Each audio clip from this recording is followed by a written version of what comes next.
What's going on, everybody? My name's Dan Wilding, drummer for the band Carcass, and welcome to the Drum Technique Academy Beginners Double Bass Drumming course.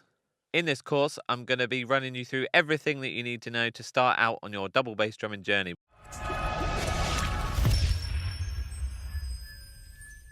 Let's get started.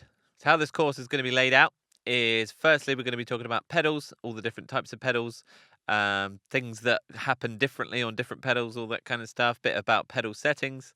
Then we're going to be moving on to technique, a little bit about technique and how important that is. Then we're going to be moving on to some basic exercises and suggested practice routines and how you should practice, all that kind of stuff. Then I'm going to be talking about all the things you need to focus on. Thanks again to Martin, as always, for having me, and thanks to everybody for watching, and I really hope it helps. Right, here we are, boys and girls. This is a bass drum pedal. Most of you will probably know what one of these is already, but probably just a single version. There's many, many, many different types of them. And if you're struggling to choose as a beginner, the best piece of advice I can give you is don't worry too much. Honestly, don't worry too much, especially if you're just starting out. Everybody I know who started, who is now a kind of really good extreme metal player or fast bass drum player, always started out on cheaper pedals, myself included. So any of the big brands, any of their cheaper end pedals and double pedals will be absolutely fine, especially to get you started. So honestly, please don't worry too much about the pedal. If you're able to go into a shop, play. I know it's not easy in COVID times, but when you're able to, go into a shop, try a few out, whatever feels kind of right to you in your price range, just go for it. I use the Tama Speed Cobra. I've used the Tama Speed Cobra for a long time. Various reasons. I love the way it feels. I love how sturdy it is. It's super durable. I've used it. I've had this one especially for I don't even know now, but it's lasted me a long time. So I can't say enough good things about all the Tama products. I started on a super affordable, and that lasted me for about 3 or 4 years when I first started out and really got me started on my journey. So highly recommend Tama. I'm a little bit biased because I'm an artist, but that's by the by. I still love their stuff, and I'd still be playing it even if I wasn't an artist. The differences between pedals as you go up the price ranges and all that kind of stuff, there's kind of a couple of main differences. The most important difference is this, which is the link between the cam. The cam is this thing here that holds the beater. Obviously, the beater is the thing that hits the drum head. The device that kind of that connects the cam to the footboard. That is the main difference between a lot of these pedals. So what I've got here is a double chain. So it's literally just 2 chains, a little bit heavier than the others, heavier feeling, but it's super durable, hard wearing. You're not gonna break it. So so that's kind of the main one, a double chain. You can also get a single chain, which is usually found on the cheaper pedals, and that is just a single version. A little bit lighter feeling, slightly less durable, but again will still last you, especially when you're starting out. It's going to be absolutely perfect. Another option is the belt drive, which is just a piece of fabric instead of a chain. Once again, super durable. It's made out of Kevlar, which I'm pretty sure is bulletproof. Don't quote me on that. But so super durable. And then the final one, I've got an example here, is the direct drive.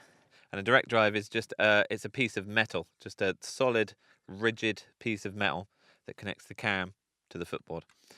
Now, as you can see, all of them kind of serve different purposes. Direct drive are by far the quickest because you've got no moving parts. It's literally just a solid piece of metal connecting the cam to the footboard. So there's absolutely no give.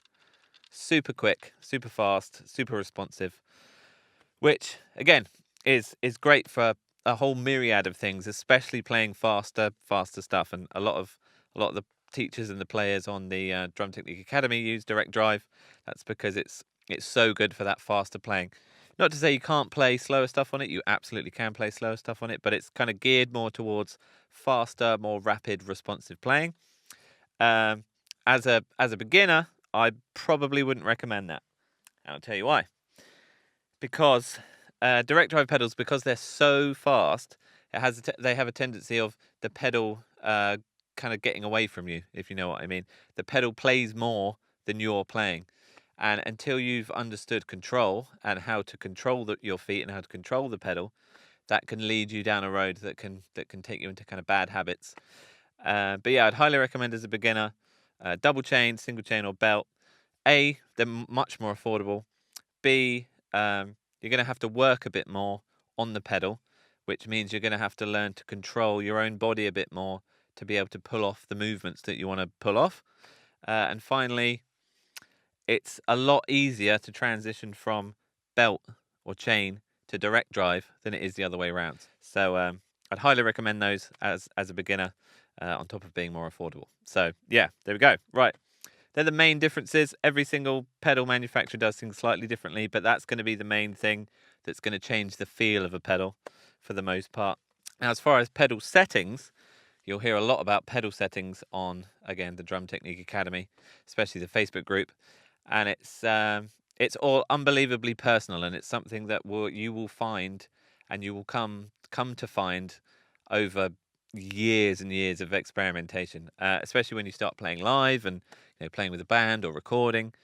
You'll really realize what works for you quite quickly. So again, when you're starting out, I wouldn't worry too much about what your pedal settings are. Usually how it comes out of the box is probably quite good because it's usually a middle of the road. But the main things that you can adjust, speaking of pedal settings, what pedal settings actually means is obviously the settings of your pedals, but normally that means beta angle. So on all pedals, you have a little screw here, just next to, just above the spring. You can loosen that off and you can move the beta forward or backwards. Further back, it's going to be a bit harder to play, but you're going to get more power, more swing. Closer up, obviously, it's going to be easier to play, but you're not going to get as much power. Another really important one is the spring tension. So as you can see, I've got my springs maxed out. That means they're as tight as they can be. I'd highly recommend, again, kind of middle of the road, medium spring tension. So that means, as you can see, there's a bolt right at the bottom here. If you half that, take it to halfway, that will be around medium spring tension, then you can loosen it all the way off. Again, and beta angle, I'd recommend 45 degrees, 50 degrees, just so you can get used to it and get used to how your feet feel on the pedals, how your body feels. And then from there, you can move on and experiment and kind of do your own thing. So yeah, I'll show you what it sounds like.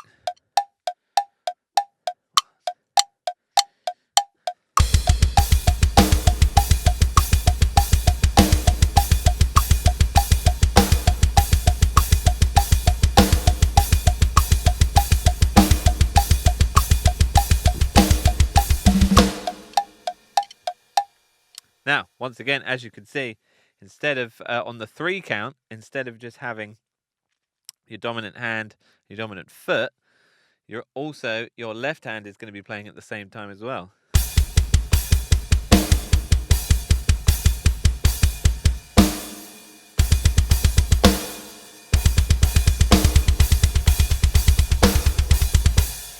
So, this is why this is a really good exercise. It's getting all of those 3 really locked in and feeling good.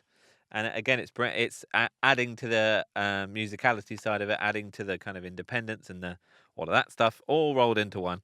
So once again, start super slow. Once you feel comfortable, you can talk like this. Then crank it up by 5 beats per minute, 10 beats per minute maximum. Play it over and over and over and over again. And you should be good. Hopefully you should be good. Anyway. Yeah, that's the same with all of this stuff. Play it for as long as you can, 30 seconds, 60 seconds, 90 seconds, 2 minutes, whatever, as long as you can. Make sure you feel super comfortable. And then we'll move on to the next exercise. Right, next exercise. Once again, very, very similar to the last one. But now what we're going to be doing is, instead of playing quarter notes and just keeping time, quote unquote, with our leading hand, we're going to be playing eighth notes. So we're going to be doubling up on our right hand. So this means that every single one of your dominant foot strokes is going to be matching your dominant hand strokes. So this is a real good test of, solidifying those two together. And then on the 3 count, again, you've got all 3 playing at the same time. So once again, I'll play it slowly for you, 100 beats per minute.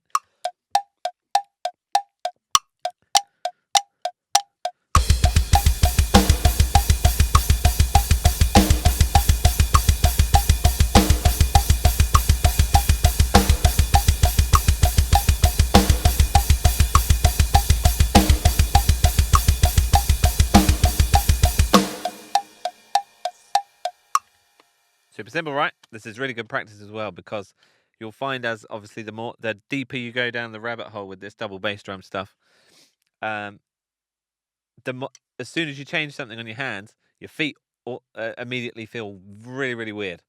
So the more you can practice doing different things with your hands and different things like this, the less strange it's going to feel when you transition to something else on your hands while your feet are still going.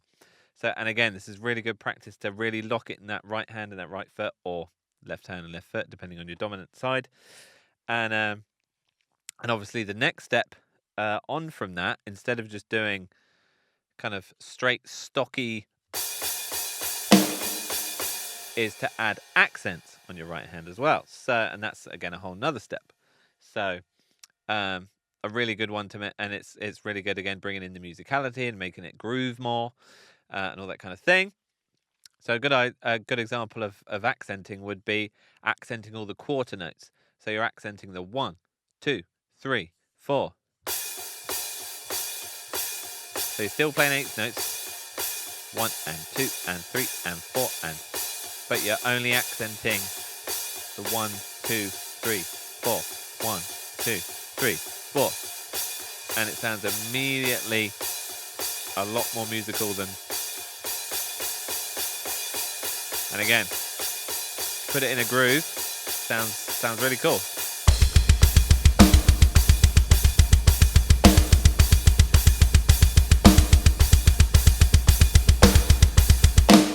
And immediately you're in a place where you're like, oh, I'm sounding pretty sick. And then obviously that kind of thing, you can move over to the ride cymbal, say, and you can accent the bell on the quarter note. So that sounds like this.